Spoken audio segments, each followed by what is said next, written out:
O Senhor é bom e nós ficamos tão felizes de ver o que o Senhor tem feito no meio da sua igreja.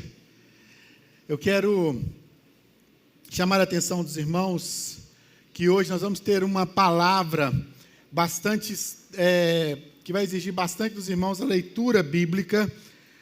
Vamos caminhar um pouco por alguns textos um pouco mais extensos do que o padrão que geralmente nós usamos. E eu peço então que você esteja atento, porque nós estamos trabalhando nesse ano, o ano do fruto. E nessa etapa do que nós estamos trabalhando, nós estamos trabalhando o fruto da provisão. Temos tratado temas relativos à nossa vida, à nossa gestão financeira, aos nossos cuidados com a nossa vida financeira. A Bíblia tem 2.350 versículos que tratam de questões financeiras. Por quê? Porque o nosso coração, ele se preocupa muito com questões financeiras. E se nós não estivermos atentos aos princípios da palavra que são ensinados a esse respeito, nós podemos perder o nosso coração. E nós não podemos perder o nosso coração, porque o Senhor nos ensina sobre isso. E o tempo dessa palavra hoje, ele trabalha sobre um grande risco que nós temos de perder o nosso coração para a ganância.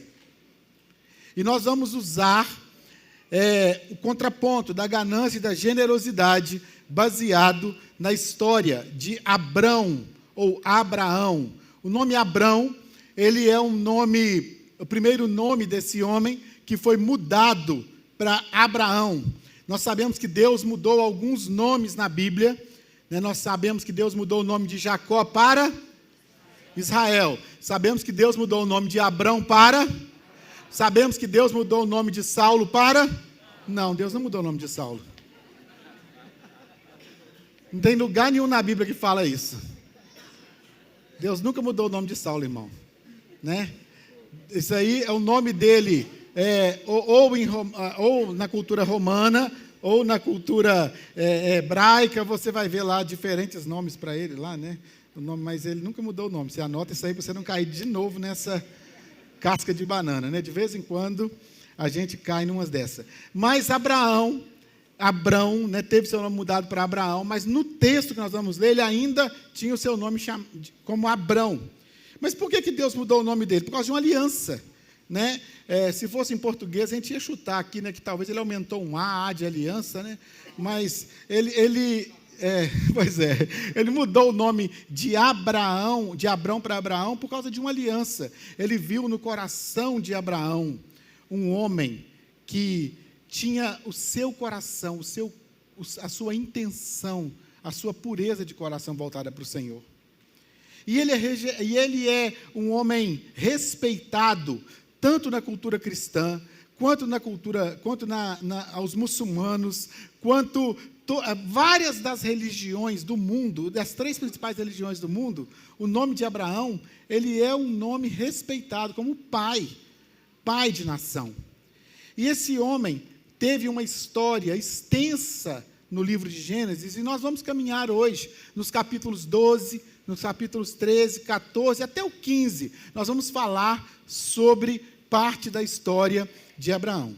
E eu queria então que você abrisse a sua Bíblia, se você pode conectar no seu celular, se você quiser só anotar e usar os textos que nós temos aqui na projeção, também você pode fazê-lo, e nós vamos trabalhar os aspectos da generosidade e da ganância.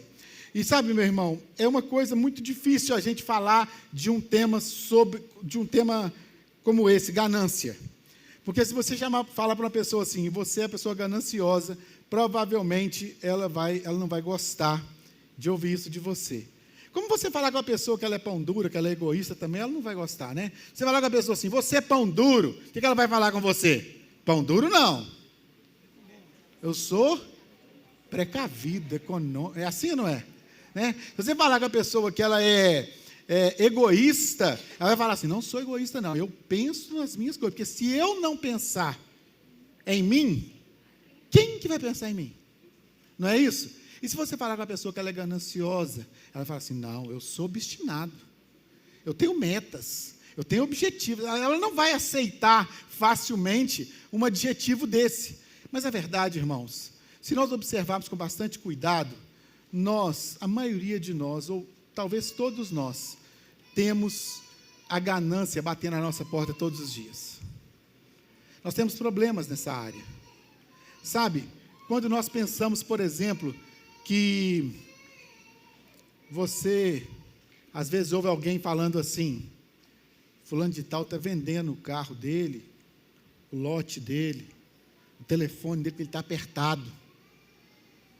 Aí você fala assim, opa, oportunidade. Oportunidade de quê? De quê, meu irmão? Oportunidade de ganhar em cima de alguém que às vezes lutou tanto para comprar aquele lote, trabalhou tão duro para comprar aquele carro, e nós nos perdemos. Eu, quando era criança lá em Manhuaçu, aprendi com meu pai que um bom negócio só é um bom negócio quando ele é bom para todo mundo. Mas a ganância nos rouba o coração. Sabe, meus irmãos, quando às vezes você vê alguém indo embora a pé, e você faz de conta que não vê, porque se você precisar dar uma carona, você vai ter que desviar 1 quilômetro ou 2 do seu caminho, para poder deixar aquela pessoa em casa.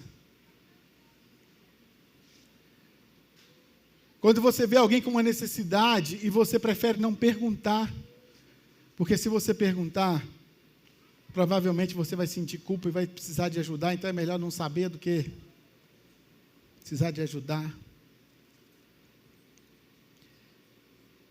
E nós estamos aqui diante de uma história de um homem, na verdade de 2 homens, vamos trabalhar tanto com Abrão quanto Ló, os aspectos da ganância e da generosidade. Você pode então ler comigo os versículos 1 a 6, o texto diz assim, então o Senhor disse a Abrão, saia da sua terra, do meio dos seus parentes e da casa do seu pai, e vá para a terra que eu lhe mostrarei. Farei de você um grande povo e abençoarei. Tornarei famoso o seu nome e você será uma bênção. Abençoarei os que te abençoarem e amaldiçoarei os que te amaldiçoarem. Por meio de você, todos os povos da terra serão abençoados. Então, Abrão partiu como lhe ordenara o Senhor, e Ló foi com ele. Abrão tinha 75 anos quando saiu de Harã. Levou Sarai, a sua mulher, e o seu sobrinho Ló, todos os bens que haviam acumulados, e os servos comprados em Harã. Partiram para a terra de Canaã. E lá chegaram. Sabe, você olhando para esse texto, você pode perceber uma coisa, se você souber o contexto da história. A generosidade de Abraão quanto ao seu sobrinho Ló. Abraão era filho de Tera, e Tera teve 3 filhos. Um deles se chamava Abrão, e o outro se chamava Arã.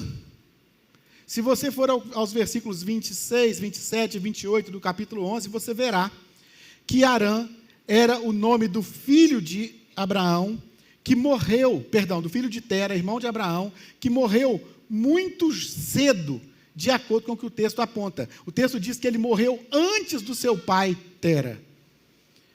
E, de acordo com a cultura, não de acordo com o texto hebraico, mas de acordo com a cultura, o filho de Arã deveria voltar ou ser cuidado pelo pai, se o pai estivesse vivo. E, de fato, o pai estava vivo. Mas tudo indica que, provavelmente, com o falecimento do pai, ou por uma ligação afetiva de Abrão com o seu sobrinho, Abrão assumiu a responsabilidade sobre a vida de Ló, que era órfão.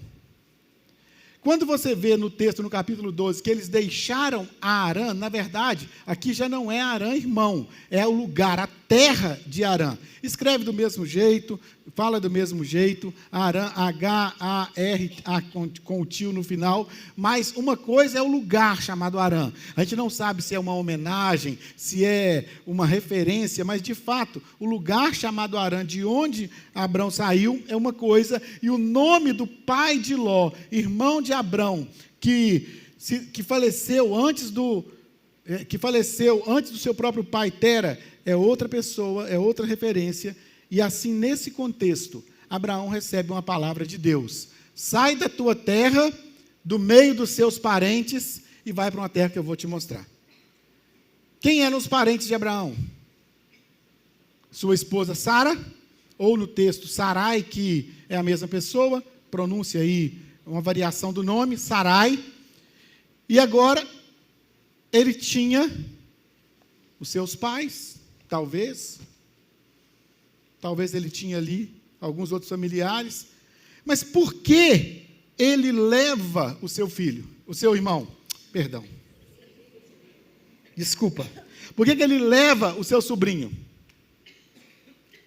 Provavelmente por causa de uma relação de afinidade, de uma relação de amizade, uma relação de responsabilidade que ele tinha sobre o seu sobrinho. E aqui você encontra uma atitude de generosidade da parte de Abrão. Eu e Verônica temos 32 anos de casado.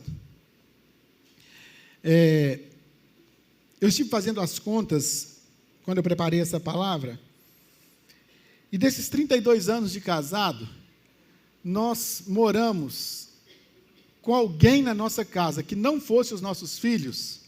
Na verdade, até antes dos nossos filhos nascerem, poucos meses de casado, nós já começamos a receber pessoas para morar conosco. Pessoas que vieram viver na nossa casa por uma necessidade, para estudar, para trabalhar. Pessoas que eram da nossa igreja, que precisavam de um lugar para morar. 20 anos.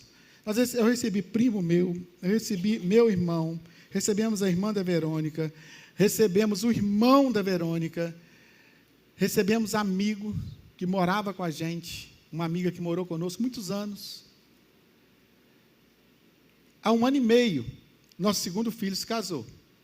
Então tem 1 ano e meio que, graças a Deus, é só eu e ela.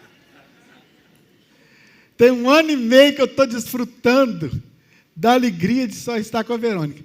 Não sabemos por quanto tempo.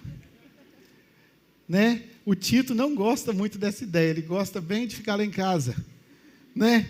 Mas o ponto é uma bênção estarmos só nós dois, sabe por quê? Porque nós temos uma liberdade a mais, nós temos a oportunidade de... Vamos almoçar fora? Não vamos não, vamos fazer, vamos almoçar mais tarde, Por quê? Porque só nós dois. A gente não tem, né? Eu me lembro quanto a rotina das pessoas que moravam conosco nos faziam criar sistemas que hoje nós não precisamos mais estar, né? É horário de aula, é horário de trabalho, tem que chega, tem pouco tempo para almoçar, porque chega da escola, sabe, trabalho, aquela rotina. Hoje não tem mais, está tranquilo. O que isso quer dizer? Que escolher ajudar alguém é escolher se comprometer. Escolher ajudar alguém é escolher assumir responsabilidades, abrir mão da zona de conforto. Mas nós, por causa dessa ganância, não queremos abrir mão da zona de conforto. Por causa desse jeito que rouba o nosso coração, nós estamos sempre preocupados em atender primeiro a gente, em vez de abençoar o outro. Mas o coração de Abrão não era assim.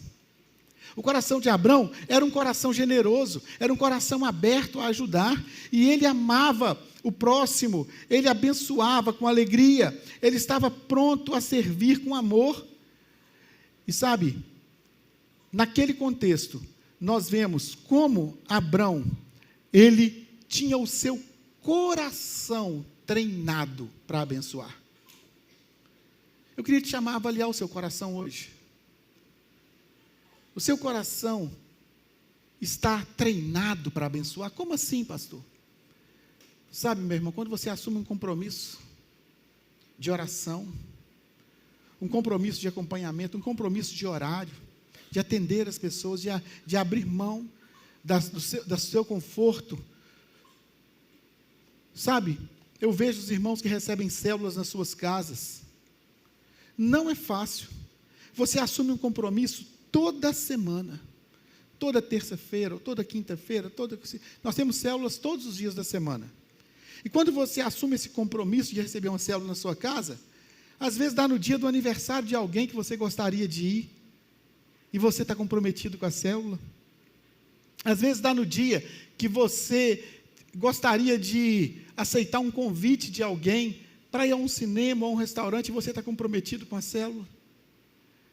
Mas quando você tem um coração generoso, você pensa que aquele pode ser o dia que alguém vai ser transformado, porque dentro da sua casa o Espírito Santo está agindo com poder. E sabe, meu irmão, quando você olha para essa situação, você vê que eles saíram daquela terra com riquezas.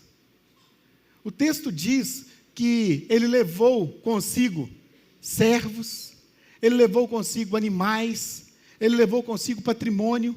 E quando você chega aqui no capítulo 13, a partir do versículo 5, você encontra o seguinte: Ló, que acompanhava Abrão, também possuía rebanho de ovelhas, gados e tendas.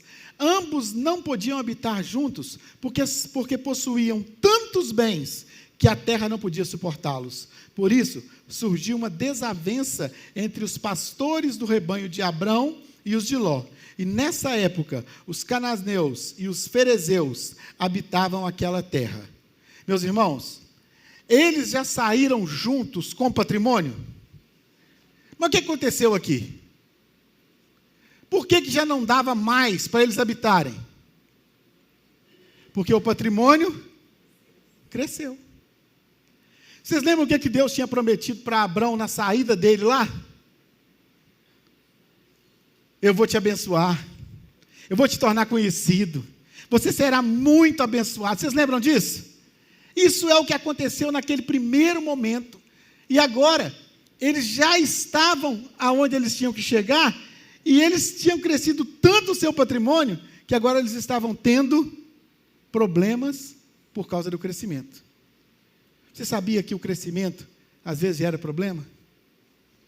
Você sabia que o crescimento às vezes gera problema? Aí eu me lembro, por exemplo, das sociedades comerciais. Quando você vai entrar numa sociedade comercial, você só vê o lado bom. Quando você está dentro dela, você só vê o lado ruim. Nem precisa ser tanto ferro nem tanto fogo. Você pode olhar para o lado bom e para o lado ruim. O ideal é que você olhe isso tudo antes de você entrar na sociedade comercial. E eles estavam ali como parentes, próximos, mas diante de um problema de convivência. E esse problema nem era tanto entre os dois, era entre quem? Entre os funcionários, entre os servos deles. E veja o que está escrito aqui no versículo 8. Então Abrão disse a Ló: não haja contenda entre mim e você, ou entre os meus pastores, né, os funcionários, entre os seus pastores e os meus. Afinal, somos parentes próximos. Não está a terra toda diante de você? Quem estava falando isso? Abrão. Você não está vendo essa terra toda? Vamos separar-nos. Se você for para a esquerda, eu irei para a direita. Se for para a direita, eu irei para a esquerda. Então, Ló ergueu os olhos e viu que toda a planície do Jordão, em direção a Zoar, era bem irrigada, como o jardim do Senhor, como a terra do Egito. Era assim antes do Senhor destruir Sodoma e Gomorra. E aí Ló falou: meu tio querido, você já está mais velho que eu, você foi tão generoso em me trazer com você, claro que eu não vou escolher, você pode escolher a melhor terra, e eu fico com a outra. Foi assim, irmãos? O que Ló fez? Me dá essa terra para mim. Eu quero a melhor terra. Eu quero a maior fatia do bolo. Eu quero a maior parte da carne. Eu me lembro da história antiga do primo rico e do primo pobre. Quem aí é do tempo das piadas no rádio, né? Essa piada é do tempo do rádio. Que o primo rico e o primo pobre foram convidados para ir num jantar muito chique, e o primo rico falou com o primo pobre: olha, rapaz, você seja educado, você não me faz passar vergonha, não. E ele falou: mas como assim passar vergonha? Não, se chegar lá, você já vai enchendo o seu prato e pegando aqueles negócios tudo. Vai educação, vai com calma. Você pegar lá um pedaço grande, por exemplo, você não vai enfiar na mão, não, você fica atento. Eles chegaram, sentaram na mesa e colocaram 2 bifes na frente deles, um grande e um pequeno. O primo pobre meteu o garfo e puxou o grande para o prato. Primeira coisa que ele fez. Na hora que saíram da festa, ele falou assim, rapaz, mas que vergonha. O que falei? Você, rapaz, falei com você, eu te avisei. Não é educado. Você foi lá e pegou o pedaço grande na minha frente. Eu falei assim, mas você ia pegar o pedaço grande? Claro que não, o pequeno. Qual que ia sobrar para mim? Já não era o grande? Então, já que eu sei que você é muito educado, já peguei o meu pedaço. Se Abrão tivesse escolhido a melhor terra, qual que ia sobrar para ele? Né? Não, já eu te conheço, você é tão generoso, já vou escolher o meu pedaço de uma vez, talvez seja isso que passou no coração de Ló. Eu não sei dizer exatamente qual era a intenção do coração dele, mas o fato é que ele olhou para a melhor terra, e ele falou assim, é para lá, ele está mandando eu escolher, eu vou para lá. E sabe, meus irmãos, quando você vai aqui ao último versículo do texto, versículos 12 e 13, Abraão morou na terra de Canaã, mas Ló morou entre as cidades da planície, mudando o seu acampamento para próximo de Sodoma. Ora, os habitantes de Sodoma eram perversos e extremamente pecadores contra o Senhor. Aonde que Ló foi parar? No olho do furacão. Ló foi parar no meio da confusão. Ló foi parar no meio do povo que não amava o Senhor dele.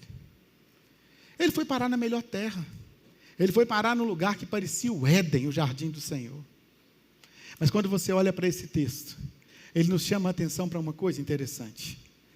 Que quando você está de olho em algo que é bom demais, você não está de olho sozinho nesse lugar. Tem mais gente observando aquele lugar. Tem mais gente gananciosa, cobiçando aquilo que você também está cobiçando. E Ló se apressa em ir para aquele lugar. E Abraão, generosamente, permitiu que ele escolhesse a terra. Sabe, meu irmão, nós já falamos sobre esse princípio aqui em outras mensagens. E se você não ouviu as outras mensagens sobre o fruto da provisão, eu quero te sugerir que você veja no Spotify, ou você ouça no Spotify, ou você assista no YouTube as mensagens, essa série de mensagens. E uma das coisas que nós ensinamos é que Deus não precisa mudar você de lugar para que você seja abençoado. Independente da terra que Abraão escolhesse, ele seria abençoado, porque existia uma palavra de Deus sobre a bênção. Ele não precisava do melhor lugar, ele não precisava da melhor terra, ele não precisava da melhor irrigação, ele só precisava de uma coisa, acreditar que Deus havia liberado sobre ele uma palavra. E talvez você hoje esteja precisando disso. Entender que Deus, basta o que o Senhor liberou sobre a sua família, sobre a sua casa, para que você ande sobre essa palavra. Abrão simplesmente foi abençoador, e Ló parecia ser o único abençoado. Mas veja o que acontece no capítulo 14, versículos 17 a 24.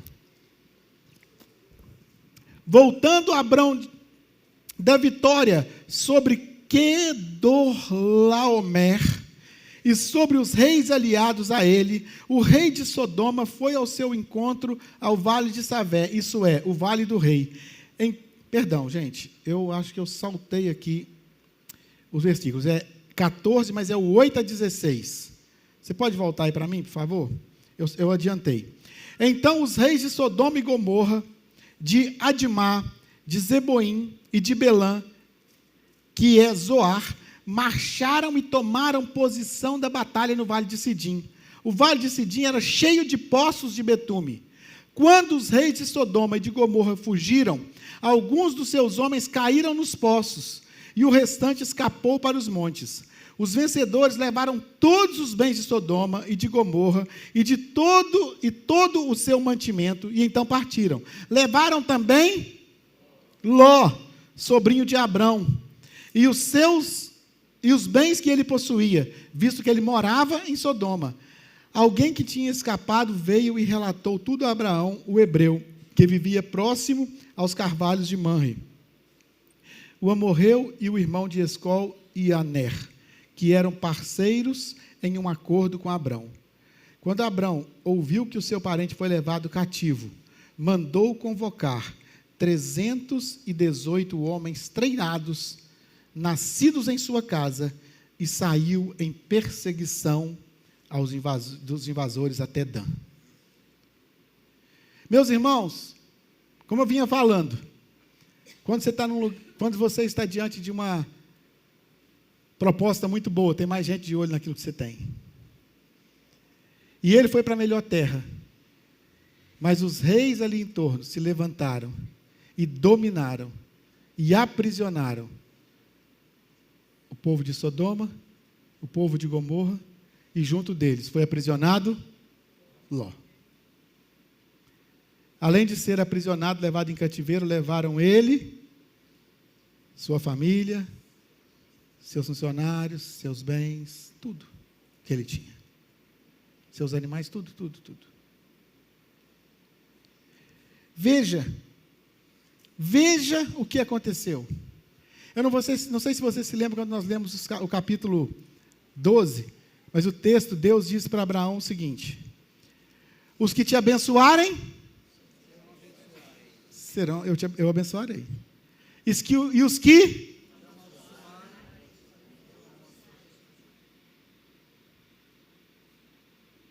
sabe, quando eu olho para esse texto, eu não posso afirmar para você que Ló amaldiçoou Abrão, não é essa a minha intenção. Mas eu quero que você perceba que Abraão abençoou a Ló, deixando ele escolher. Mas quem mais foi abençoado não foi Abraão. Perdão, não foi Ló, foi quem? Foi Abraão. Por quê? Porque o mais abençoado é aquele que abençoa. O mais abençoado é aquele que estende a mão. O mais abençoado é aquele que abre mão. Ele abriu mão e agora ele foi abençoado. E aquele que aparentemente saiu na vantagem, que era Ló, agora estava aprisionado. E veja o que o texto continua nos dizendo aqui até o final. Durante a noite, ele dividiu os seus servos em grupos e atacou os invasores, perseguindo-os até Obá, ao norte de Damasco. Recuperou todos os bens e trouxe de volta o seu parente Ló, com tudo o que possuía, com as mulheres e as outras pessoas. Vocês lembram, lá no capítulo 13, quem que provocou a encrenca entre Ló e Abraão? Os servos, os pastores, os funcionários. Agora que Ló tinha sido preso, quem que foi pedir ajuda para Abraão? Um funcionário que escapou. E agora quem é que vai lá salvar todo mundo? Com quem? Com os 318 dos seus funcionários nascidos na sua casa.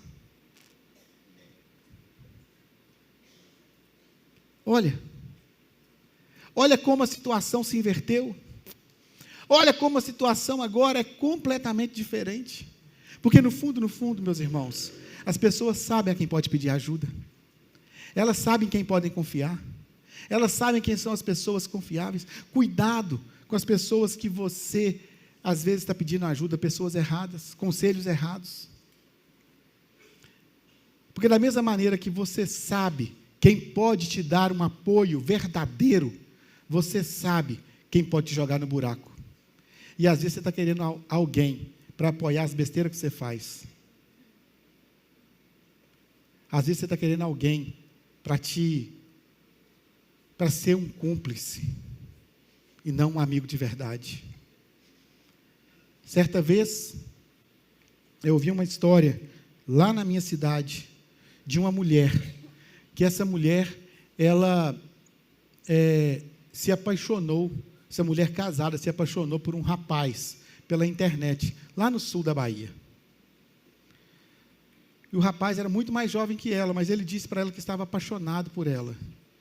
E que ela então pegou um ônibus lá na cidade e foi embora lá para o sul da Bahia. E viveram felizes para sempre. Vocês acham que foi, né? Quando chegou lá, ela caiu num golpe, ela foi explorada, ela foi humilhada, deixou o seu marido, deixou filho em Manhuaçu e voltou completamente arrasada. Completamente arrasada. Quando ela chegou, a minha sogra, cheia de compaixão, foi fazer uma visita para ela e perguntou para ela: minha querida, por que você fez uma coisa dessa? Por que você não procurou ajuda, você não procurou um bom conselho? Ela disse assim: eu procurei. Ah, é? Com quem que você conversou? Com a fulana. A fulana tinha 16 anos.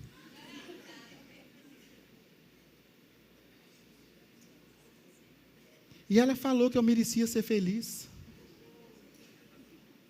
Ela queria conselho, meus irmãos? O que ela queria? Ela queria alguém para apoiar o que ela queria fazer de errado. Quando nós olhamos para esse texto, nós vemos que Abraão, ele não ficou olhando o passado. Por mais que Ló estivesse colhendo consequências da sua ganância, Abraão não se importou em ser ainda mais generoso, colocando a sua vida em risco, colocando o seu patrimônio em risco, colocando os seus servos em risco, e indo guerrear contra exércitos, e resgatou e libertou o governo de Sodoma, o governo de Gomorra, e ainda libertou o seu sobrinho Ló, e os trouxe de volta com todo o seu patrimônio, família e etc. Quando eu olho para esse texto, meus irmãos, eu vejo o quanto Deus abençoa aqueles que se propõem a ser abençoadores. E nós agora sim, naquele texto que eu li de maneira enganosa alguns minutos atrás, o texto, ainda no capítulo 14, porém no versículo 17, diz assim: voltando Abrão da vitória sobre Quedorlaomer e sobre os reis aliados a ele, o rei de Sodoma foi ao seu encontro no vale de Savé, isso é, o vale do rei. Então Melquisedeque, rei de Salém, trouxe pão e vinho. Ele era sacerdote do Deus Altíssimo e abençoou Abraão, dizendo: bendito seja Abrão pelo Deus Altíssimo, Criador do céu e da terra. Bendito seja o Deus Altíssimo, que entregou os seus inimigos em suas mãos. Então Abrão lhe deu o dízimo de tudo. O rei de Sodoma disse a Abrão: dê-me as pessoas e pode ficar com os bens. Abrão, porém, respondeu ao rei de Sodoma: juro, de mãos levantadas ao Senhor, o Deus Altíssimo, Criador do céu e da terra, que não aceitarei nada do que pertence a você, nem mesmo um cordão ou uma correia da sua sandália, para que você jamais venha dizer: eu enriqueci Abraão. Nada aceitarei, a não ser o que os jovens comeram e a porção que pertence a Aner, Escol e Manre, os quais me acompanharam, que eles recebam a sua porção. Meus irmãos, nós vemos aqui algo muito precioso que nós precisamos entender. Abrão, além de generoso, ele praticava o contentamento. O que é o contentamento? O contentamento é a percepção de gratidão pelo que você tem.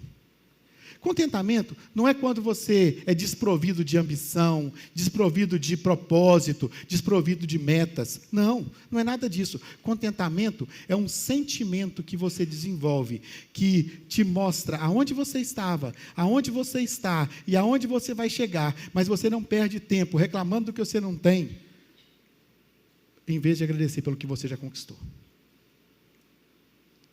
Como assim, pastor, que você enxerga isso nesse texto? Eu enxergo quando eu vejo que Abrão tinha legalmente o direito de ficar com todos os bens, inclusive poderia ficar até com as pessoas que foram resgatadas da escravidão como um despojo de guerra. Legalmente, quando você conquistava um território, quando você vencia uma guerra, quando você dominava ou matava aquele povo que você estava guerreando contra, você tinha direito a ficar com toda a riqueza oriunda daquela conquista. Isso era legal, mas para Abraão isso não era moral. Você sabia que existem muitas coisas que podem parecer legais e até ser legais, mas não são morais? Por que aquilo não era moral, pastor? Se ele tinha o direito, se a lei previa. Porque na sua concepção de moralidade, ele sabia que tudo que ele havia conquistado debaixo de uma palavra de Deus. Eu te abençoarei. E se ele ficasse com qualquer uma daquelas coisas, poderia dar margem ao pensamento de que ele havia enriquecido, não pela bênção de Deus, mas porque ele havia ficado com coisas que não pertenciam a ele.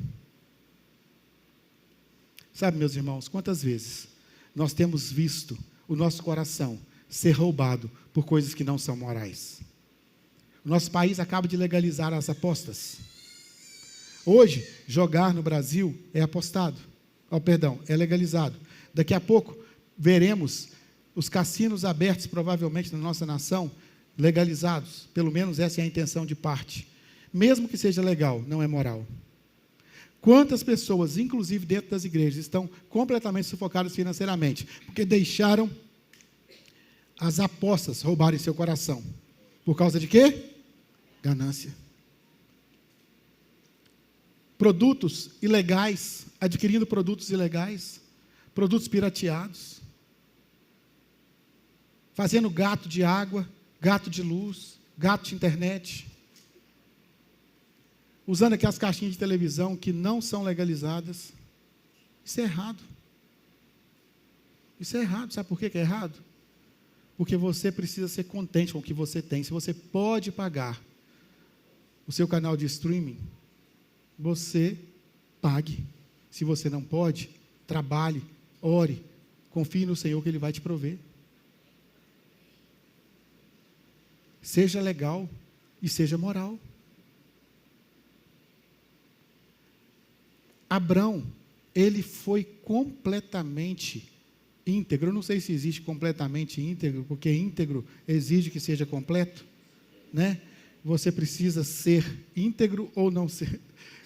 Ser parcialmente íntegro não é ser íntegro, né? Mas ele foi completamente honesto, ele foi completamente íntegro. Deixa eu usar esse reforço aqui, essa redundância, para afirmar o que eu quero dizer para você. Nós realmente precisamos ver que Abraão disse assim: eu não quero parecer um aproveitador. Eu não quero nem dar margem para discutir. E além dele negar receber aquele despojo de guerra, ele dizima para Melquisedeque. Quem era Melquisedeque? Rei de Salém. Esse é talvez um dos grandes personagens incógnitas aí que nós vamos descobrir o dia que chegarmos na eternidade e conhecermos o Melquisedeque, rei de Salém.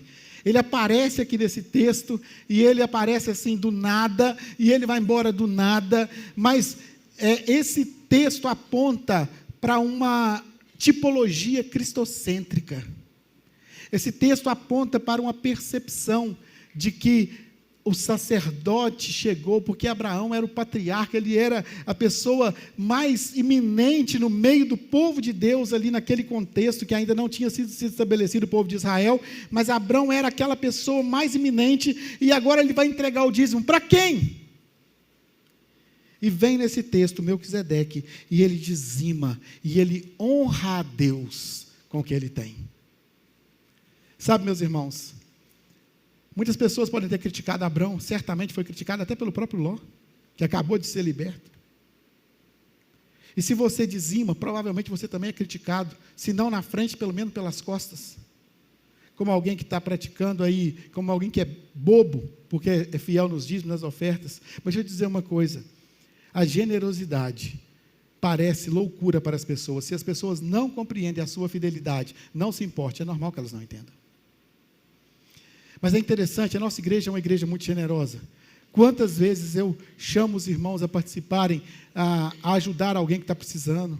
As pessoas, elas se dispõem a ajudar. E é interessante que, irmãos, do fundo do meu coração, quando eu peço uma ajuda coletiva, eu mando lá nas 4, 5 listas de transmissão que eu tenho, eu mando aquele pedido de ajuda. Eu já sei quem serão os primeiros a ajudar. É tão interessante, e você fala assim, talvez, pastor, deve ser porque são os mais ricos, né? Irmãos, talvez, talvez sejam as pessoas que têm mais recursos. Mas a minha pergunta é: elas ajudam porque elas têm mais recursos? Ou elas têm sido abençoadas com tantos recursos porque elas nunca se encolhem a ajudar? Pessoas generosas são tão abençoadas. Pessoas generosas são tão abençoadas. E eu vejo isso na vida dos irmãos dessa igreja. Pessoas que têm sido recorrentemente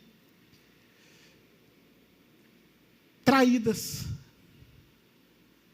Ajuda alguém e toma nas costas, como o Ló fez aqui, na minha impressão. Coopera com alguém e só recebe lambada atrás. E eu falo assim: nunca mais vai querer ajudar alguém. No mês seguinte está lá: pastor, me indica alguém aí da igreja. Pastor, estou precisando, eu quero dar uma oportunidade. Elas não se cansam de ser generosas. Abraão não se cansou de ser generoso. Ele levou, ele deu a terra, ele buscou da escravidão. Sabe, Deus é o portador da nossa verdadeira recompensa. A verdadeira recompensa que você tem não está na gratidão daquele que você ajudou. Talvez o que você vai colher seja ingratidão. Às vezes o que você vai colher é nada. Às vezes você não vai colher nada. Às vezes uma indiferença. Mas a questão é: a sua expectativa está no que as pessoas pensarão ao seu respeito, ou que o Senhor pensa a seu respeito? A sua expectativa está em não ser criticado pelo mundo porque você é um dizimista? Ou a sua expectativa é em ser fiel ao Senhor, sabendo que mesmo que você seja criticado, Deus nunca se esquece de você? A única coisa que tinha expectativa no coração de Abrão é que tudo o que ele tinha vinha de Deus. Tudo o que aquele homem tinha, ele sabia de onde vinha. Ah, pastor, eu então vou entregar, a partir de agora, o meu dízimo, porque realmente eu me convenci que o meu dízimo é de Deus. Então você se convenceu da coisa errada. Porque não é o seu dízimo que é de Deus. Tudo que você tem é de Deus, inclusive você. 100% dos seus recursos são de Deus. Pastor, mas como que isso funciona? Funciona de duas maneiras. A primeira coisa: quando você dizima, você entrega a primeira parte, né, dos 10%, mas não qualquer 10%, a primeira parte do seu ganho, e você entrega isso ao Senhor, como uma resposta de gratidão. E a primeira coisa que acontece é que o fermento que você coloca na massa, ele fermenta toda a massa, e não só os 10%. Ou seja, todos os seus recursos, os 100% dos seus recursos são abençoados e protegidos quando você é fiel. Primeira coisa que acontece. A segunda coisa que acontece: você aprende a ter a consciência de que, ao entregar 10%, você não está livre para fazer com os 90% o que você quiser. Como assim, pastor, não estou livre? Você precisa ter a responsabilidade de entender que aquele é um dinheiro que pertence ao Senhor, e você deve gastá-lo com generosidade, com inteligência, com estratégia, porque aquilo não veio de qualquer lugar, aquilo veio do Senhor. Esse é o entendimento que nós precisamos ter sobre os nossos recursos. Não gaste o seu recurso de qualquer maneira. Não gaste o resultado do seu trabalho de maneira irresponsável. Seja prudente, seja fiel, abençoe pessoas, abençoe sua família. Não jogue em vícios, não jogue fora, não desperdice o que você tem. Seja prudente na gestão dos seus recursos financeiros, estude sobre gestão financeira, faça os investimentos corretos. Não compre sem necessidade, porque está na promoção. Seja atento. Todo o seu recurso vem do Senhor, portanto você tem uma responsabilidade muito grande sobre os seus recursos. Eles não são para serem usados de qualquer maneira. Eles são para ser usados com equilíbrio. Por quê? Porque quando você usa os seus recursos de maneira bíblica, e aqui eu digo responsabilidade, honestidade, santidade, gratidão, você honra a Deus. E honrar a Deus é o que Abraão fez ao dizimar a Melquisedeque. E sabe, a pergunta que eu quero fazer nesse momento, caminhando para o final dessa palavra, é: a quem você está servindo? Quem é o Deus que você está servindo? Eu faço essa pergunta, meu irmão, porque talvez você esteja servindo a Mamon. Mamon, dentro da mitologia, é o Deus do dinheiro. Dentro da percepção do que a gente pode chamar de mundo espiritual, é o Deus que rouba o seu coração, tirando o Senhor de lá e se tornando o gestor dos seus recursos. Alguém certa vez disse assim: se você quer conhecer qual é a prioridade de uma pessoa, olhe para a fatura do cartão e olhe para a agenda. Dinheiro e tempo dizem que o seu Deus é quem? Talvez o seu Deus esteja sendo Vulcano, que dentro da mitologia é o Deus do trabalho. Pastor, mas eu sempre disse que nós temos que trabalhar muito. Temos que trabalhar muito. Mas nós não vivemos pelo trabalho. O trabalho é a maneira que nós temos de honrar o Senhor que nos deu o trabalho. Ou o Deus Baco, que é o Deus da carnalidade, dos prazeres. Quem é o seu Deus? A qual Deus você está servindo? Quando Deus é honrado por você, Ele te recompensa com todas as bênçãos que você precisa. Mas quando você honra outros deuses, você só vai colher o que os outros deuses podem te dar. Quando eu vejo o que aconteceu na história de Abraão, eu vejo que ele era uma pessoa que estava sempre olhando para o Senhor, mas que o Senhor estava sempre olhando para ele. Perceba isso. Quando você honra o Senhor, você encontra os olhos do Senhor.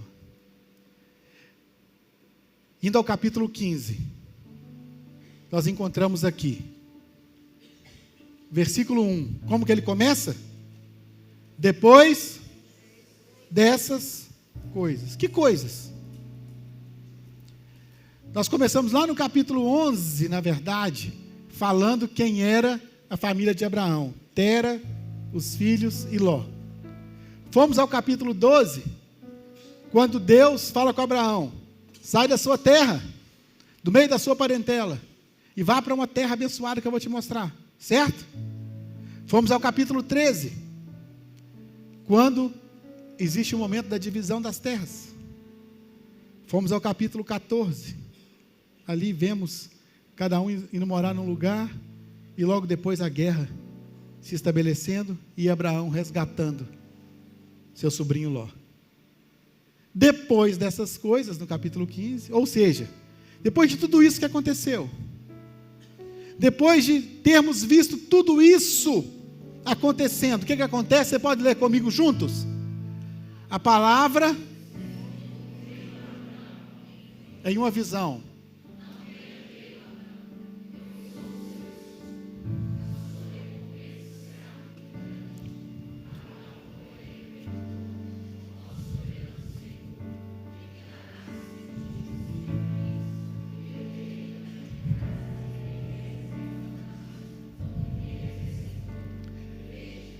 Tu não me deste descendência.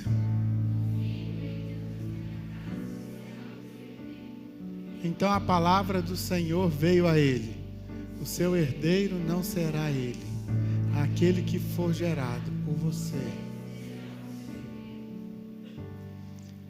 Sabe, naquele contexto, Abraão havia passado por tanta coisa incrível, por tanta coisa impressionante, e naquele momento, depois de tudo isso, ele estava lá no deserto, de noite, com aquele céu cheio de estrelas, com aquele momento incrível, ele estava chorando, ele estava abatido, ele estava triste, dentro da sua barraca. Hoje de manhã, quando eu pregava essa mensagem, alguém falou assim: pastor, o senhor tem certeza que a barraca de Abraão era rosa? Eu falei assim: meu irmão, você é casado? Ele disse: não. Eu falei assim: no dia que você casar, você vai entender que quem escolhe a cor da casa não é Abraão, é Sara. Decoração não é responsabilidade de Abraão, né, irmãos? Mas Abraão estava dentro da sua barraca. O texto não diz que ele estava sozinho, talvez estivesse, eu imagino que estivesse, mas pode ser que sua esposa estava ali, triste, idosa, Abraão já idoso, e Deus, depois de fazer aquilo tudo na vida de Abraão, Deus fala: e aí? E aí? E aí, meu filho? E aí, meu querido servo? Não tenha medo, Abraão. Eu sou o seu escudo. E a sua recompensa será muito grande. Abraão já tinha terras, irmãos. Ele já tinha bens. Ele já tinha uma esposa, uma família. Ele tinha tudo que ele precisava, ele estava rico, ele estava próspero, ele havia dominado o povo, ele tinha o seu sobrinho de volta com ele, não na terra, mas no coração, né? O seu vizinho não estava mais preso, correndo o risco de morrer. E Deus diz para ele: não se preocupe, Abraão, eu vou te abençoar. E Abraão falou o que com Deus? Abençoar? De que mais que eu preciso? O Senhor sabe, a única coisa que eu preciso é o quê? Eu quero um filho. Eu quero um filho. Sabe, meu irmão, talvez você pense que Abraão era ingrato. Talvez você pense que Abraão era uma pessoa que não estava sabendo. Eu falei que ele tinha contentamento, mas agora você está vendo que ele não é isso, ele não era ingrato. O que ele não conseguia perceber é que Deus estava ensinando para ele a olhar os sonhos de Deus além dos seus sonhos. Meu irmão, eu quero que você preste atenção nisso. Qual era o sonho de Abraão? Ter um filho para si. Qual era o sonho de Deus para Abraão? Formar uma grande nação para Deus. Mais uma vez, o coração da generosidade precisava ser exercitado por Abraão. Meu querido, o filho que eu vou te dar não é para você. O filho que eu vou te dar é para que eu possa ser adorado por uma grande nação. Mas Abraão não conseguia enxergar isso. Abraão só chorava. E talvez você esteja como Abraão, porque tantas coisas boas acontecem, mas o que eu tanto preciso não acontece comigo. E Deus diz para Abraão, no versículo 4, então a palavra do Senhor veio a ele: o seu herdeiro não será esse, ou empregado, né? Aquele que for gerado dentro da sua casa, ou de você, será o seu herdeiro. Versículo 5, então, levando para fora da tenda, disse-lhe. Onde Abraão estava conversando com o Senhor? Dentro da tenda. Por que Deus tirou Abraão de fora da tenda, para fora da tenda? Talvez a tenda de Abraão também tivesse um furinho como essa aqui tem. Talvez tivesse um furinho aqui em cima como essa aqui tem, ou na própria, né, as barracas às vezes dão pequenos furos por causa do sol e da chuva, do uso. Talvez Deus pudesse ter falado assim: olha pelo buraquinho aí da barraca, Abraão, você vai ver uma estrela, eu quero te dar um filho como aquela estrela. Mas Deus não queria isso para ele, ele disse: sai daí, sai dessa barraca, para que você possa enxergar o que eu tenho para você. Você está vendo todas essas estrelas? O que eu tenho para você não é uma estrela. O que eu tenho para você, o que eu tenho para você. Sabe, meu irmão, talvez você esteja precisando sair dessa barraca. Da barraca da sua ganância, da barraca das suas próprias forças, de lutar tanto com o seu braço e achar que você mesmo é capaz de resolver os seus problemas. Talvez você esteja precisando sair da barraca do seu conhecimento, dos seus títulos, dos seus diplomas, e pensando que tudo que você tem é suficiente e você só consegue enxergar a partir daquilo. Talvez você precise sair da barraca da sua dor, porque eu estou sofrendo, porque ninguém me ajuda, porque...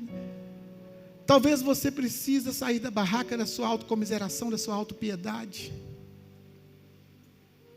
Saia para fora. Saia para fora. Saia para fora. Deus está dizendo para mim e para você: eu tenho mais para você do que você consegue enxergar. Você não está entendendo. Eu tenho mais para você do que você está limitado pela sua falta de conhecimento do meu coração. Sabe, meu irmão, você que está aqui nessa noite, talvez esteja preso dentro de alguma dessas barracas, figuradamente falando, chorando o que você não tem conseguido no Senhor. Mas uma coisa você sabe: você deveria estar vivendo muito mais do que você está vivendo.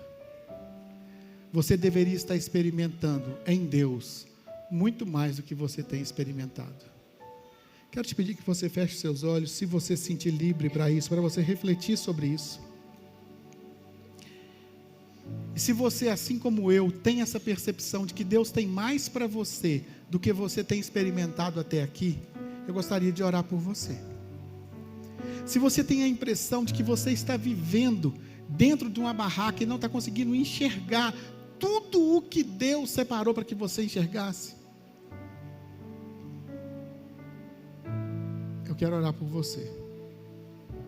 Então eu peço que todos estejam de olhos fechados, mas se você entende que Deus está te chamando para viver mais do que você tem vivido, e você quer sair dessa barraca, eu queria que você ficasse de pé para que eu pudesse orar por você.